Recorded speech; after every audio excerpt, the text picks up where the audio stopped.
गीता उपदेश वो परम सत्य है जिसे अपनाकर हर व्यक्ति दुख दर्द कलेश मुक्त होकर सफल सुखद जीवन को जी सकता है।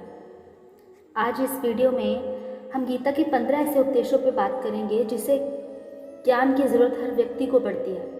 मनुष्य के संघर्ष जितना बाहरी होता है उतना ही वो अंदर से लड़ रहा होता है। सोच और कर्म का संतुलन ही सफल जीवन का सबसे बड़ा मूल मंत्र है। सही गलत और उचित निर्णय की दुविधा में फंसे व्यक्ति को गीता के इन उपदेशों का पालन कर अनुसरण करके वह सुखद जिंदगी जी सकता है। तो आइए बने रहिए अंत तक। शुरू करते हैं आज की वीडियो। गीता का वह पहला उपदेश, विश्वास की ताकत। तुम अपने विश्वासों की उपज हो। तुम जिस चीज़ में विश्वास करते हो तुम वही बनते जाते हो। जो स्वयं पर विश्वास करते हैं लक्ष्य की ओर बढ़ते हैं उन्हें सफलता ज़रूर मिलती है। अगर व्यक्ति अपने लक्ष्य के लिए कर्म में पूरे मन से लग जाता है और उसे कर्म करने से खुशी मिलती है तो सफलता उससे अत्यंत भी दूर नहीं। गीता का दूसरा उपदेश है, मृत्यु से भय व्यर्थ है। हर व्यक्ति के मन में मृत्यु का भय होता है। इस संसार का जब से निर्माण हुआ है तब से जन्म मृत्यु का चक्र चलता आ रहा है। यह प्रकृति का नियम है। इस सत्य को स्वीकार करके भय मुक्त होकर आज में जीना चाहिए। किसी को भी आने वाले पल के बारे में कुछ नहीं पता होता, लेकिन इस संशय के में भयभीत रहने से जीवन नहीं जिया सकता।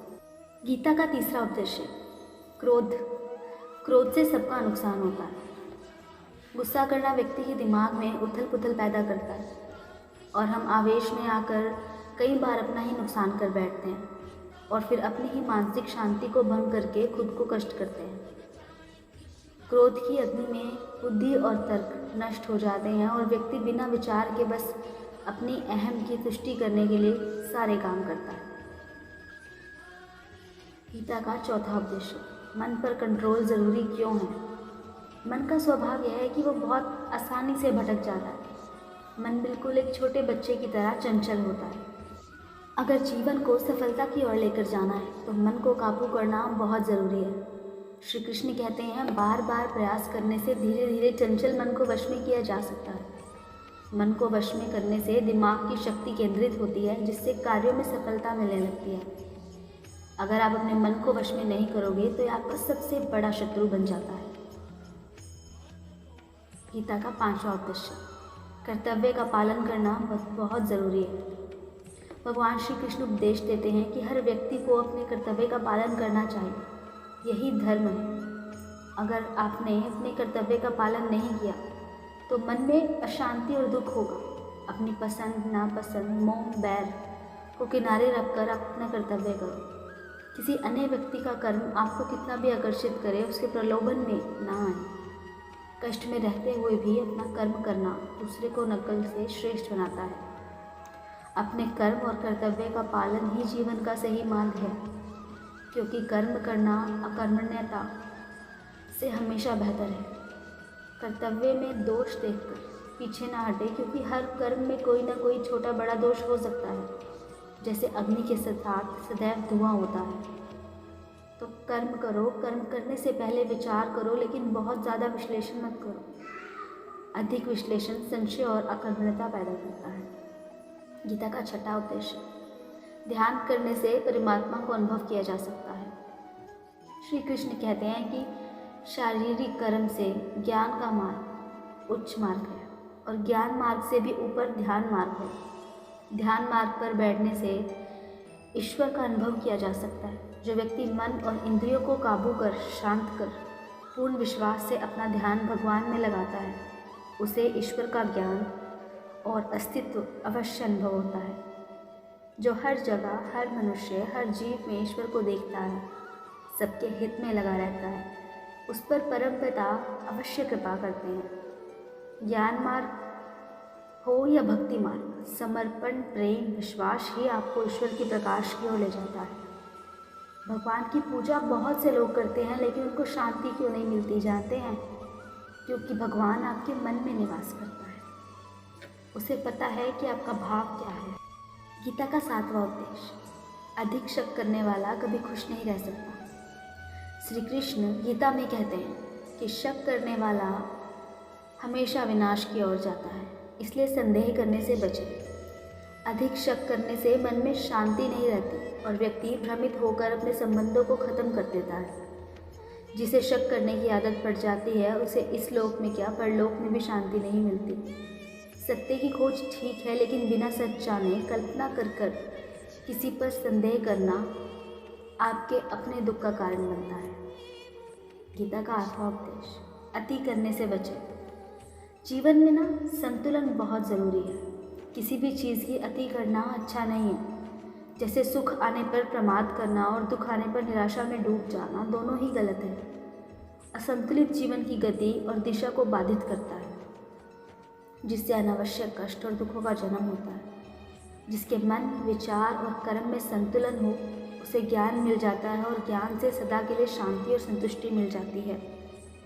गीता का 9वां उपदेश, सही कर्म से ज्ञान और मुक्ति दोनों ही संभव है।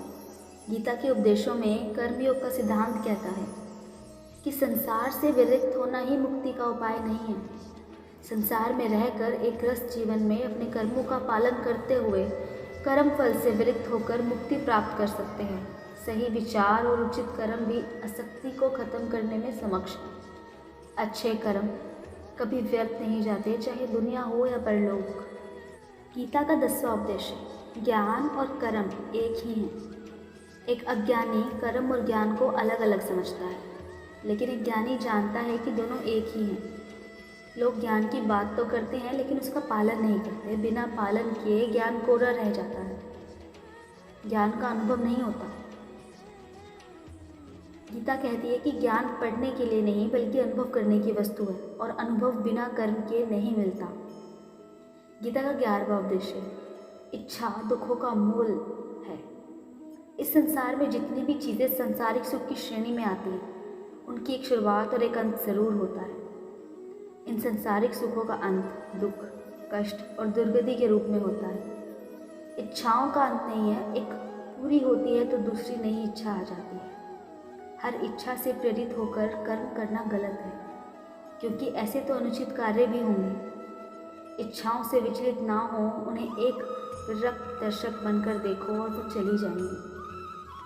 गीता का 12वां उपदेश, भगवान ही सबसे बड़ा सहारा है। परम पिता ही पर एकमात्र हमारे आधार हैं और अपने हैं। इस संसार में कोई भी अकेला नहीं है। ईश्वर में विश्वास रखते हुए जो मनुष्य कर्म पथ पर बढ़ता जाता है वो सदा सुख, शांति और मुक्ति पाता है। भूत और भविष्य की चिंता करना व्यर्थ है। वर्तमान ही सत्य है। जो भी पूर्ण संपूर्ण से ईश्वर की शरण में आता है, परमात्मा उसका कल्याण अवश्य करते हैं। गीता का 13वां उपदेश, कर्म सबसे ऊपर आता है। श्री कृष्ण अर्जुन से कहते हैं कि व्यक्ति कर्म करने के लिए ही पैदा हुआ है और बिना कर्म किए कोई नहीं रह सकता। फल की चिंता करना व्यर्थ है, क्योंकि इससे मनुष्य का मन काम से भटकने लगता है। किसी कर्म से सफलता नहीं मिलती तो क्या हुआ, असफलता भी ज्ञान के द्वार खोलती है।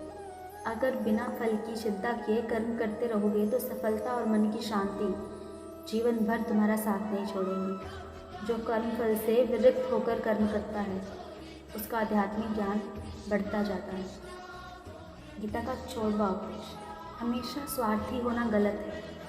जो व्यक्ति हमेशा स्वार्थी होकर फल की चिंता करते हुए कर्म करता है और सिर्फ फल ही उन्हें कर्म करने को प्रेरित करता है, ऐसे लोग दुखी और बेचैन रहते हैं, क्योंकि उनका दिमाग हमेशा ही इसी उलझन में फंसा रहता है कि उन्हें फल क्या मिलेगा। स्वार्थी व्यक्ति सुखी नहीं रह पाता और ऐसे व्यक्ति से कोई भी संबंध नहीं बनाना चाहता। इसलिए स्वार्थ से ऊपर उठकर दूसरों के हितों का भी सोचें। गीता का 15वां और आखिरी उपदेश, भगवान में कोई छोटा बड़ा नहीं है। इस संसार में सभी लोग अलग अलग रूप में ईश्वर को पूजते हैं। इनमें से कोई भी रूप छोटा या बड़ा नहीं है। परमात्मा का हर रूप समान है। जैसे हर नदी अंत में जाकर सागर में मिलती है, ठीक उसी प्रकार वैसे ही हर धर्म, मत और संप्रदाय की धाराएं परमात्मा रूपी समुद्र में जाकर समा जाती हैं। इस संसार को परम पिता का स्वरूप एक ही है और हर कण में वो विद्यमान है। उम्मीद करती हूँ आज की वीडियो आपको अच्छी लगी हो और ऐसे ही आगे वीडियोस देखने के लिए बने रहिए हमारे साथ। जय श्री कृष्ण।